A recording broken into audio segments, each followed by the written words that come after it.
WonderCon! Welcome to the debris panel. I am Damian Holbrook from TV Guide Magazine. We're not here in Anaheim, but we're all home safe, and it's awesome to have this group here, so let's bring out our cast and creator. We've got showrunner and executive producer Joel Wyman, Mr. Jonathan Tucker, who plays CIA agent Brian Beneventi, Riann Steele, who plays MI6 agent Finola Jones, Norbert Leo Butz, who plays orbital honcho Craig MADDOX, and Scroobius Pip, who plays the shadowy influx operative Anson Ash. Hey guys! So thank you guys so much for being here. Before we get into our questions, I want to give the audience that is watching at home a sneak peek at this week's episode, so you have an idea of what's coming up. So let's roll that. This is a nightmare. This is a bloody nightmare. Brian talked about an event like this, a wormhole in China where they were unsuccessful, but have now crossed a threshold. They know how to do things they couldn't do before, things they couldn't do before they had my father. They are using him. And now the case file from China is gone. I can't even access it. What do you mean? Well, the Americans took it down. Can you see if you can get the file and find out why? I've been denied here too. Why do we even bother with this alliance? This is pointless if the US is being dishonest. We're supposed to be able to trust them. I'm supposed to be able to trust Brian. I just want to remind you, we have secrets from the Americans too. I'll look into this. Listen, I'm gonna have to go. He's coming. You okay? Yeah, just catching Ferris up to speed. The rooms they were in were clear. Nothing here. It's as if they just...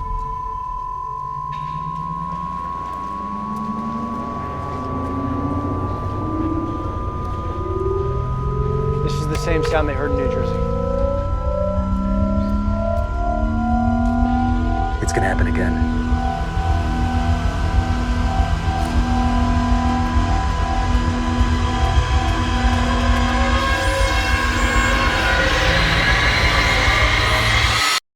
All right, okay, so I have 1,000 questions. I have so many questions.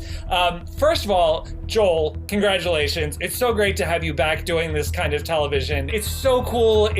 Folks are loving it, but something that is so different in this show than the shows that you've done before is that you come in immediately with heart on this one. There is a deep emotional thread going on. What was the genesis of this show? Well, basically, the show, I'm sort of circling that space for a long time, like the sort of space alien, because I just always, even since I was a kid, I just really loved all that stuff. I mean, I've said before, like when I watched Close Encounters, like I came home and I used to climb up on my roof and I used to just like look for something because I wanted to believe that there was something out there that I saw in the films. Like I just believed in it. I believed we weren't alone. And so it's always been something in the back of my head. But I don't really do Little Green Men. That's not really what I do. My brand of science fiction is a little bit different. And I like to sort of talk, more about the human condition and more about us. And I started thinking about it. And the executive producer, Jason Haas, and myself, we were sitting around and I said, let's do something, let's figure something out. And then debris sort of started to form. It took a long time.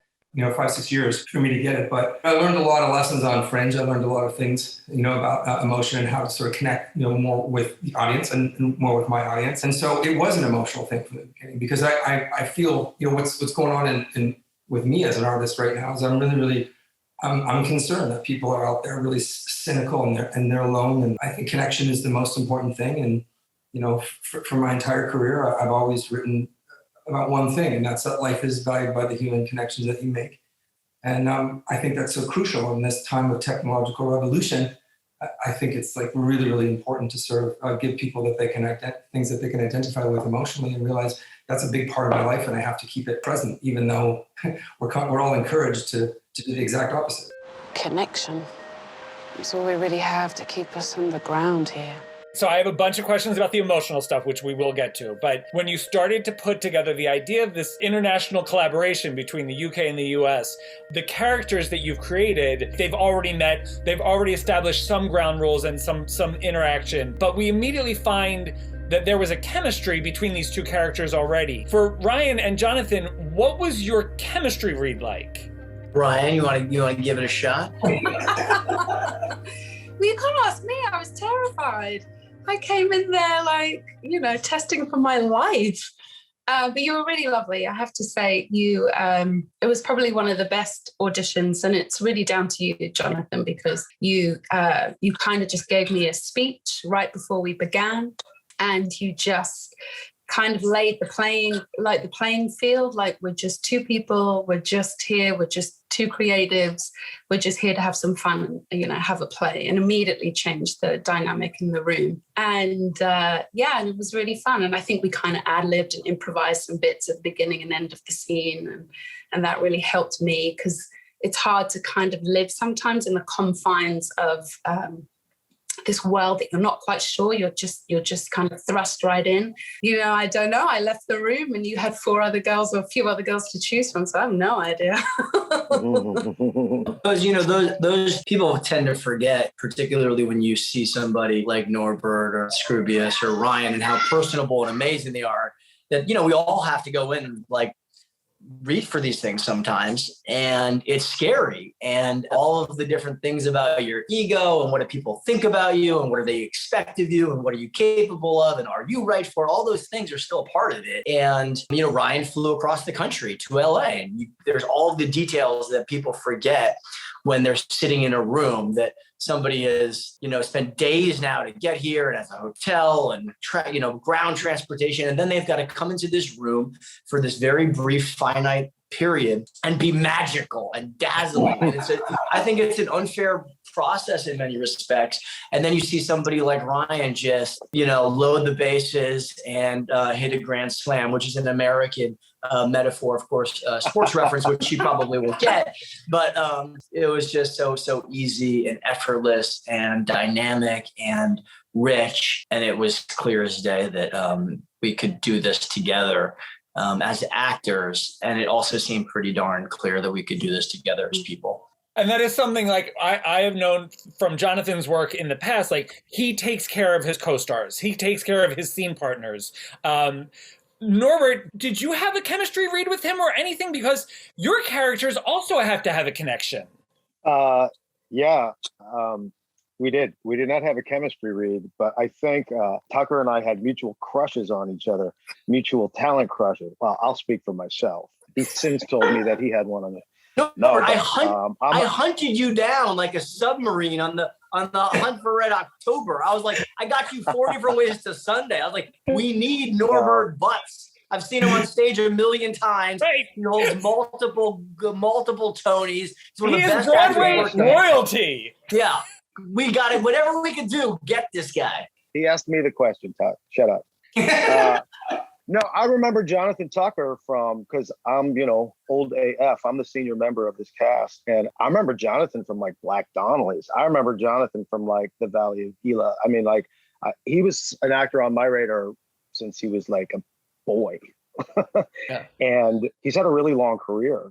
And I think he's just one of the most mesmerizing actors. So when I found out he was involved, that was a huge net for me. I think that's where they caught me. And then Joel, Joel and I did a Zoom meeting, and I had read the script, and it was a little tricky for me because all I got was the pilot episode. There's not a whole lot, man. There's a couple of phone calls and a bunch of questions. And so it's kind of a leap of faith to go into a series when you're not quite sure what's there. But Joel, we did have a couple of really amazing conversations where he was able to lay out the journey of this guy, got me really excited. And it's been a deceptively tricky part to play. And I'm having the best time. Let's see what you got. All right. Left hand. Ready? Beautiful. What we have learned about MADDOX so far is really actually heartbreaking. It feels like all three of you, Brian and Finola and MADDOX, all have very deeply emotional backstories that I feel like are very easy to invest in, because they're also not stories that we've really seen before. It's all about connection, and Finola is the one who's always talking about that. She's the one who always mentions it's important for us to be connected. And she's the one who is so disconnected from her sister. Can't you just come home? I can't. And her handler, who she never sees in person. I find that very fascinating. Was that your intention? Yeah, I mean, because just because people sort of, they know what they need and they know what they sort of crave doesn't mean that they're going to always be in a position in life to actually have that or one of the most interesting things I think about Finola is that, she did leave her home to come and self-actualize and to sort of get out of there and to, she's had a lot of stuff put on her plate and her parents are gone. Her sister is troubled. And that's very realistic for me in this era, that people have people they love that are going through tough times, and to sort of like have to sort of deal with that, that aspect, like, well, I also have to have a life. The best thing that I can say about her is that, when people first see her or meet her or understand, who she is, they're immediately sort of taken by her warmth, even the complete strangers, like on sets and stuff, because they can immediately identify the heart that she has. It's easy to be cynical. It's really hard to be hopeful. And that's who she is. And that's why I just like, that's a character worth writing about for me, because people look at that and say, wow, if she can do it, I can do it too. And she's got a lot on her plate, and she still manages to sort of look at the world with a very positive attitude. And Riann, did you realize, like, now that you've played her for a little bit longer, that she's actually a character that people could aspire to be like? Yeah, the feedback, that I'm receiving, I didn't expect that people would kind of identify with her so much. In truth, she's really helping me kind of accept, I guess, certain parts of myself that are very, very similar to Finola. So it's a really interesting journey I'm on with myself and this character interweaving, because the most important journey I think anyone can ever go on is that journey back to self. And while Finola is capable and has this heart, you have to almost take yourself out of it to find yourself again. And, through this journey and just leaving home purely on survival and pinning your hope on intuition. Your intuition says you have to leave, and your intuition says that there's something more. And the intuition says that, I don't know what it is, but it's something to do with connection. I know that this is the answer. I just don't know how to get there. And I think we're going to watch Finola discover that. And with really each piece of debris, for most all the characters, it's a way of really coming back to self.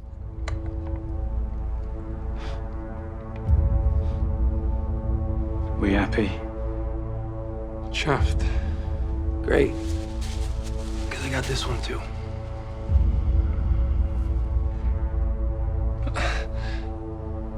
You didn't tell us about that. Now I have to ask Scroobius some questions, because I am fascinated by your professional journey. How have you gone from rapping about Stephen Fry to being like a teleporting black market dealer? Like gradually. It's been really enjoyable to get to play about with that and to get to find my way into the acting industry. It's so weird because I so regularly forget that I've had like 3 incarnations of my career, from rapper to radio host to actor. But I get so buried in the current one that it's always a surprise when someone's like, "Oh, I enjoyed that song," or this, that. I'm like, "Oh yeah, I used to do that, didn't I? That was a thing I used to do." It's a weird one. So it's fascinating, though, and this character, kind of like what Norbert was saying about MADDOX, like you only learn a little bit about his character. This is the slowest drip for a villain. Yeah. To the point where I'm like, is he actually a bad guy? Or is it just that he has different intentions than Orbital? Well, that was absolutely key for me, because as you mentioned, Norbert, Riann and Jonathan's characters have such heart and emotion that's evident, that is rare in sci-fi.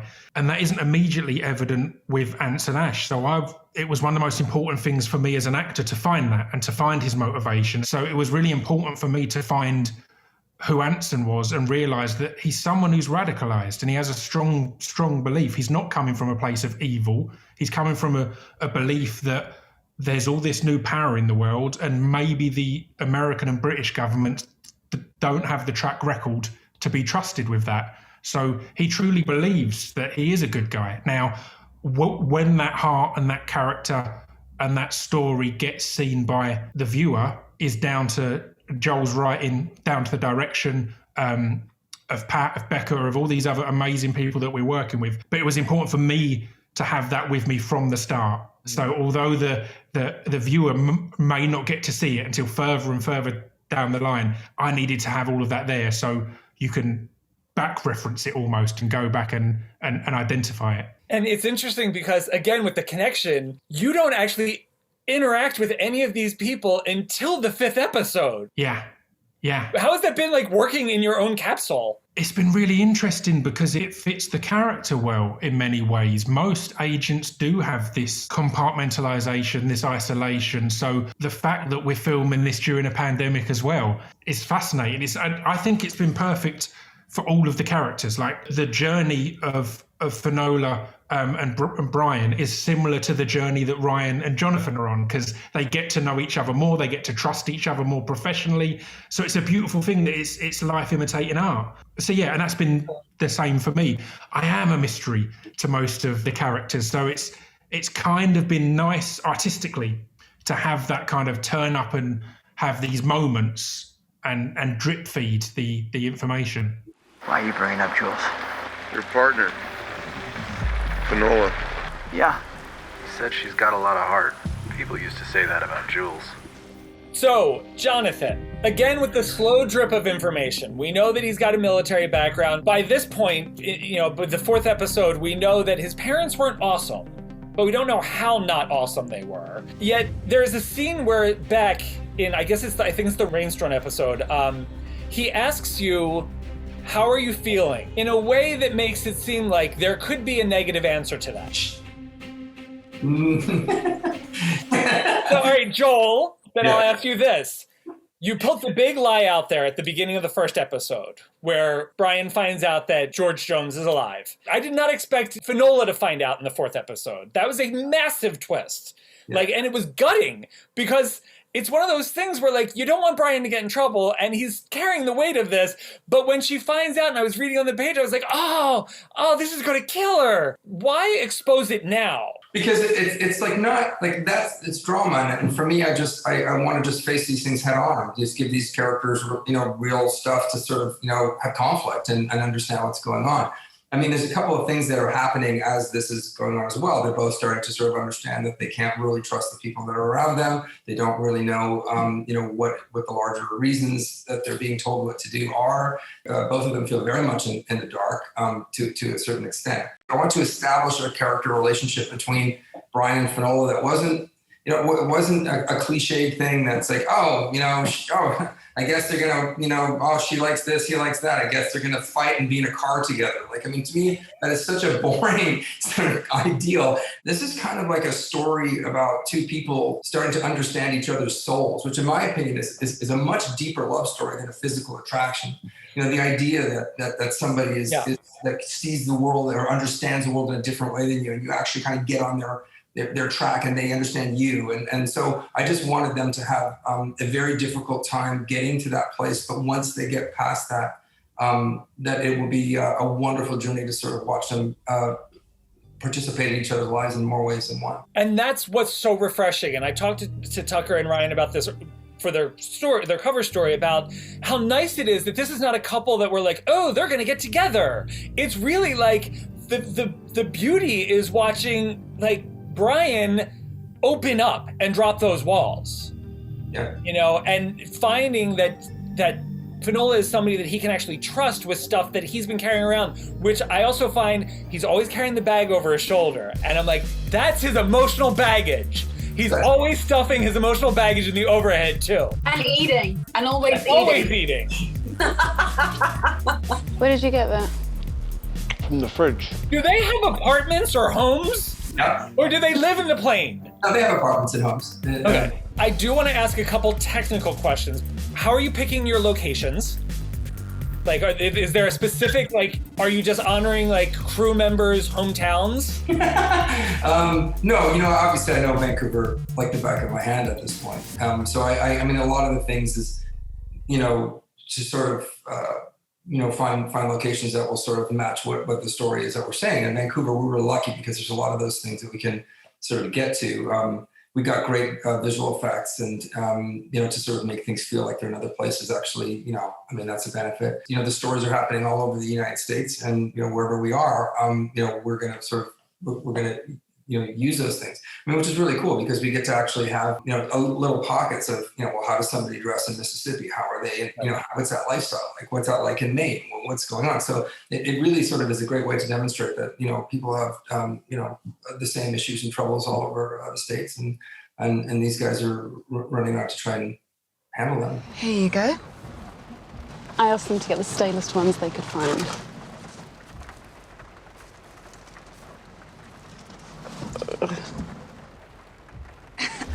Riann, I trust that you did have peeps before that episode, correct? No, I'd never had them before. Never had them before in my life. I didn't know what they were. And then they brought them on set. I don't know if anyone's a Peep fan.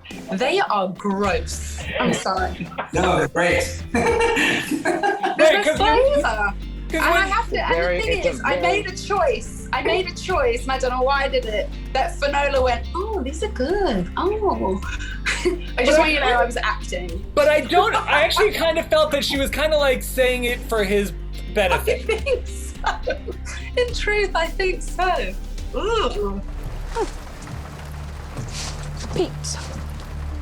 Joel, who designed the nachos and the debris itself? Because was it your goal to make it look like scales? Well, first of all, that was our production designer, James.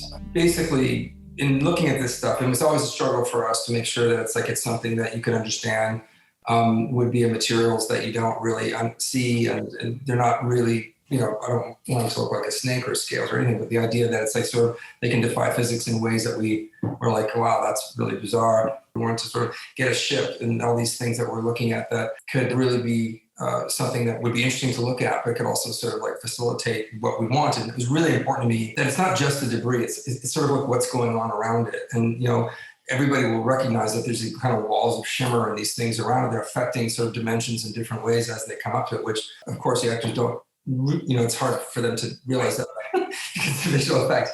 But having the two things, for me, I just feel like these are, whoever created the ship is capable of intergalactic travel, and they're going to have things that are just going to be mind-blowing to our physics here and just sort of create worlds and little pocket universes and things like that we can't really comprehend. So I just wanted to sort of set off on something that was like very interesting to look at and sort of had something that was memorable and had colors that would be a continuance throughout the series.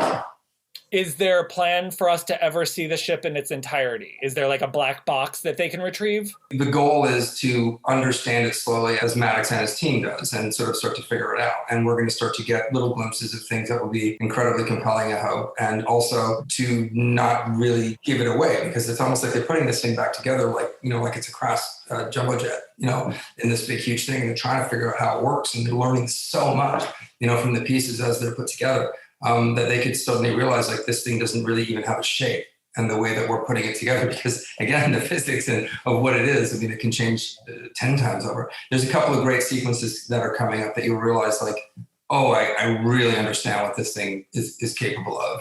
So the answer is like, yeah, you're going to see it, but it's just going to take time, and different pieces are important to different things, and we'll start to sort of get the whole image as we go. Okay, so the emotional stuff, because this is the burger. This is, like everything else is like the fun fixings. The emotional stuff is what I'm showing up for. I know people are loving it. Like the two-dimensional cube episode was just like heartbreaking. It was so lovely. So for the actors, I want to know, because the show does talk so much about connection and so much about the importance of family and living with or without regret or making things right, I want to know personally, because this is where we get Oprah-y, what is the most that you felt most connected, either to like a loved one or to the world at large? Who's that? Who's going to go? Does somebody want to go? Anybody? Yeah, who's going to go first? Come on. I can jump in with kind of the opposite. Is this whole thing that we've been going through for the last year is so poignant, because this show is all about connection. But to make this show, we all have to commit to a lack of connection and disconnect from so much, because all of us are away from friends and family and loved ones. But on a grander scale, most of the world is. So it's kind of that makes you realize, rather than those huge moments of connection, those small moments of connection means so much. Rather than thinking of this particular birthday or this particular return from work or hospital visit, it's like, no, I miss sitting and watching the UFC with my brother. I miss going to the park with my mum and going back to hers for a Sunday roast. All these small things are really magnified in this world and this project. I'm now someone that FaceTimes my cat, so let's just say that. Much to the joy of my boyfriend, when I'm like, okay, turn the phone around. Yeah. Where's the cat? something that I feel has connected me throughout periods of my life. And I think the show really touches on this, are actually moments of like real grief. I don't want to get too heavy, but like when there's been a real loss in your life and you need people, you have to connect with people, like Scroob was saying about the situation we're in now, or when there's a loss in your family or in your community and the universe seems all out of whack, right? And the floor's been ripped out from underneath you. And that's kind of a metaphor, I think, for a lot of what the show is. Finola is nothing if not a character in grief, you know, and Brian is nothing if not a character dealing with a kind of grief as well, you know, and MADDOX, as you'll learn too. So I love that the show shows these characters at their most vulnerable, but it doesn't mean that they are navel gazers in their misery. They're like Ryan was saying earlier, it's the fuel for the quest to, you know what I mean, to find that next piece. So I think grief is a real connector for a lot of people. I think, you know, we're explorers by nature as human beings. We want to go out to space. We want to dive into the oceans. We want to swab something into our mouth and send it off to an ancestral, database. We want to do genealogy. We want to like know where mom and dads are. You know, I think the bottom line, I think, is like, as a parent now, it's been so evident to me, is we're all children. We all have a mom and a dad. All of us had one or have one, and then some of us have children. We want to know who we are, and we want to know what came before us. And that connection can be really painful, or it can be really beautiful. It can be a combination of those. And I think, as Ryan really said, that each one of these pieces of debris brings us back to ourselves. That's ultimately, I think, what we're experiencing on this planet and what we're experiencing on the show. There's no way we're going to be able to win all these. And I know that every cell in your body right now is screaming for you to do what you think is right. I need you to go against that. I need you to trust me. Something that the show really does benefit from is this very magical energy between Jonathan and Ryan. So I want to know from Ryan and Jonathan, before we wrap, what have you learned from working with each other so far?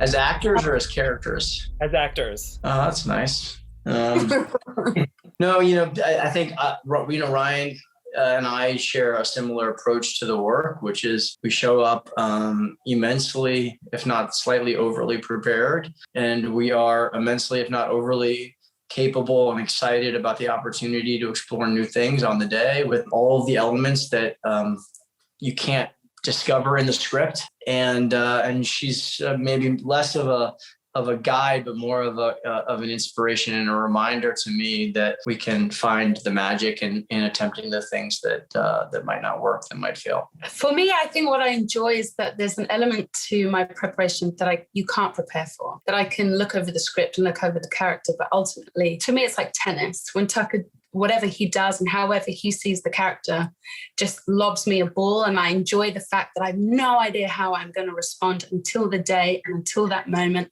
and until they call action. And that is that's the essence of flying, of magic for me. And it's been an absolute joy working with you, Tucker. Honestly, I just think you're phenomenal. I think you're such an amazing actor. And it's a joy, absolute joy. Well, I'm so happy for all of you guys. I think we should end it there. But I do have one last question for Joel. Can you just give us a tease as to what we can expect as we head into the second half of the season? Well, I will say this. Expect the unexpected. This is just the beginning, and things are going to change in ways that you won't understand until you see them.